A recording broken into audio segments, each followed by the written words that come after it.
Next version you starts now. She had been performing for so long that somewhere along the way, the performance became her identity. No one noticed because from the outside, it looked perfect. The smile was always there, measured, controlled, reassuring. Her voice carried certainty, even when she felt none. Her posture never broke. Her composure never slipped. To the world, she was everything people admired. Strong, put together, unshakable. A woman who had it all figured out, and the world rewarded her for it. They called her inspiring. They looked to her for guidance. They leaned on her strength like it was endless. But what they didn't see was what it cost her to maintain it. Because none of it was effortless. It was constructed, carefully, repeatedly, quietly. That smile? Practiced. That confidence? Built on fear. That calm? A shield. It wasn't personality, it was armor, and she wore it every single day. At work, with friends, even with herself, especially with herself. And over time, something dangerous began to happen. The line between who she was and who she pretended to be started to disappear, until one quiet realization settled deep inside her. She didn't know who she was without the mask. At first, she ignored it.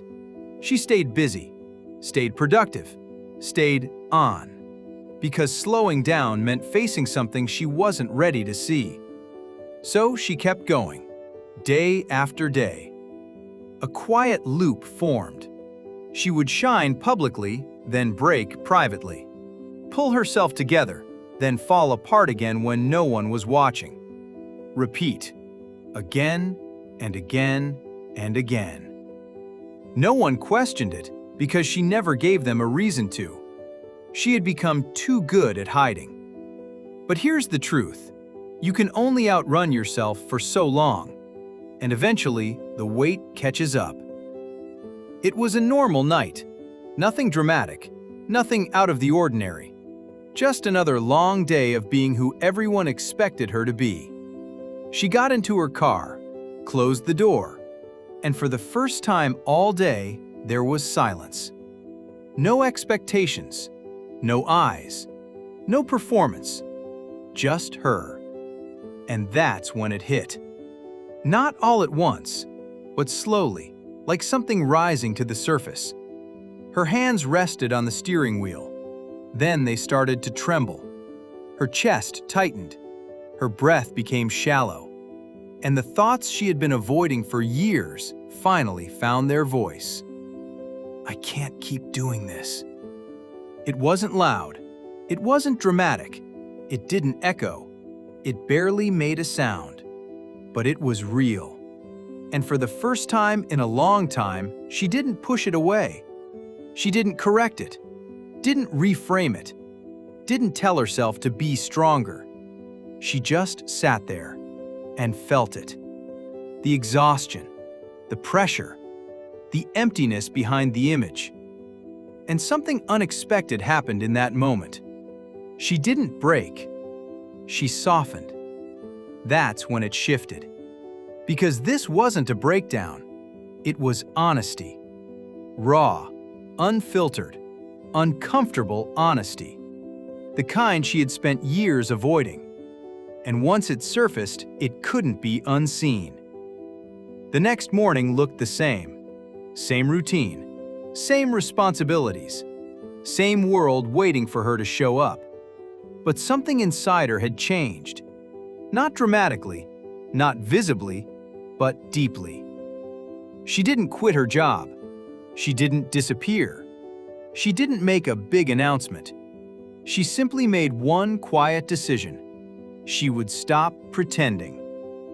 At first, it felt terrifying, because the mask had protected her for so long. It had given her control, predictability, approval. Without it, everything felt uncertain. But she tried anyway.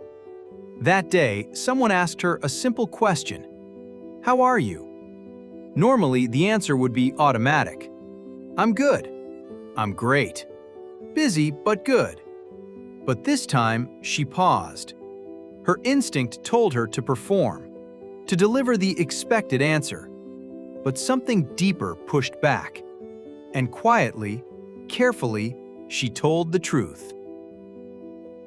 "Honestly, I've been overwhelmed." The words felt unfamiliar, fragile, like they might break if spoken too loudly. Her voice shook. Her chest tightened again. She braced herself for what would come next. Judgment, discomfort, distance. But none of it happened. Instead, there was understanding, a pause, then warmth. "Yeah, I get that." It was subtle, but it was different. And in that small moment, something cracked. Not in a painful way, in a freeing way. Because for the first time, she wasn't being admired. She was being seen. That's when it began. Not all at once, but piece by piece, moment by moment. She started letting go. When she didn't know something, she admitted it. When she needed help, she asked. When she felt tired, she stopped pretending she wasn't. Each time, fear showed up. That familiar voice whispering, "This will change how they see you." And it did, but not in the way she expected. People didn't pull away, they leaned in.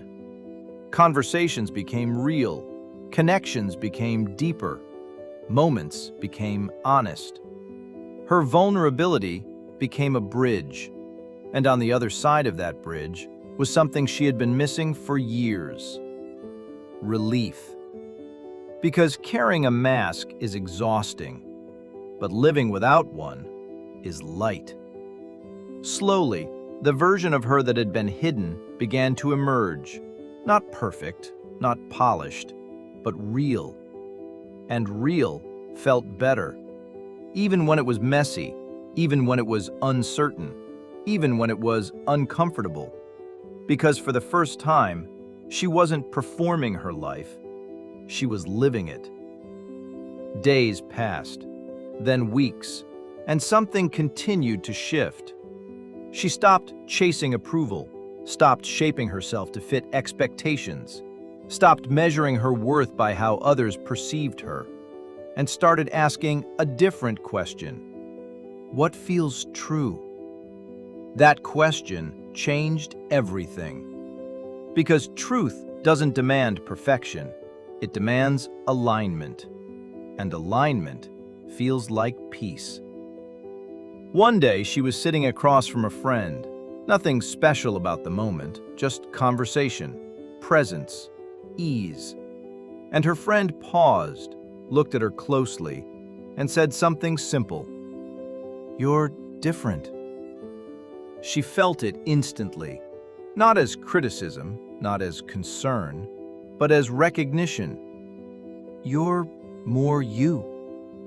And for a second, she didn't know how to respond because more you used to feel like something she had lost, something distant, something unclear. But now, it felt close, familiar, real. She smiled, but this time it wasn't practiced, it wasn't controlled, it wasn't for anyone else. It came from somewhere deeper, somewhere honest. And in that moment, she understood something that changed everything. Authenticity isn't weakness, it's strength without armor.